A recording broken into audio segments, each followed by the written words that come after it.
Hi everyone, Corey here from Tales from a Polk County Girl, and in this book review video, I'm going to be talking about Finders Keepers, A Tale of Archaeological Plunder and Obsession by Craig Childs.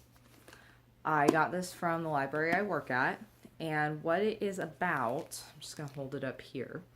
What this book is about is it gives you a real world insight into the world of not only archaeological digs, but how sites are plundered by looters, and kind of goes into the black market dealings of archaeological finds.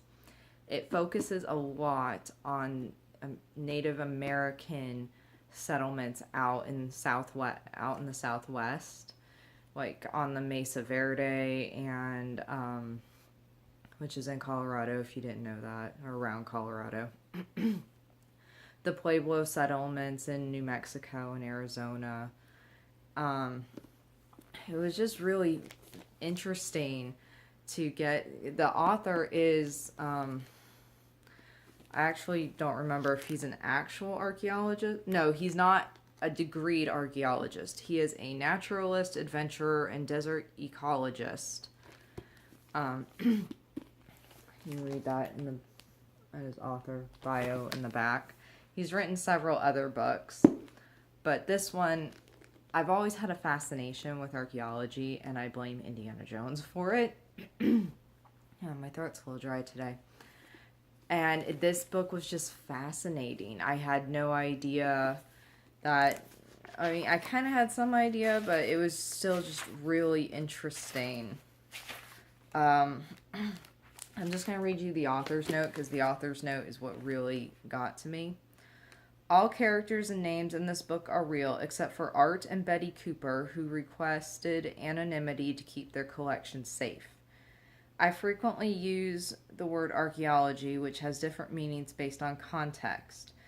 While it describes the scientific discipline itself, I also use the word to define the presence of archaeological material, e.g., there was archaeology all over the place. It also refers to a larger arena surrounding the artifacts, e.g., ergo, I think that stands for ergo, I'm not entirely sure. Archaeology is one big stinking mess. What I found really interesting, and I don't remember where, and it is in the beginning of the book, the author says that I think at the time of publication, all archaeologists and like actually named people in this book, they were either in jail or dead. And I'm like, wow. Talks about people who have, when it comes to archaeology, there's a big, archaeological artifacts, there's this big thing known as provenance. And provenance is a big deal because that way you can trace stuff back. And it's kind of like the paper trail for something. Having been on several archaeological digs myself, I understand this. And when it comes to artifacts that have been looted and smuggled out of the country, because it does talk about the museums in Egypt when they were looted and how some stuff got, made it here in other parts of the world when they really shouldn't have left.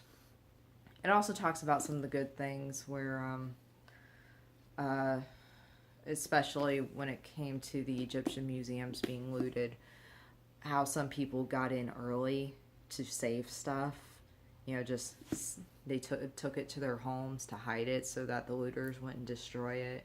It does talk about some good things like that. The author discusses the repatriation of artifacts. He doesn't go into depth, but the best example I can come up with is I forget the year too. I think it started in the late 70s. But countries whose sites had stuff taken from to other parts of the world, like the best example I can think of is the parts of the Parthenon that have been taken from Greece and taken to the British Museum.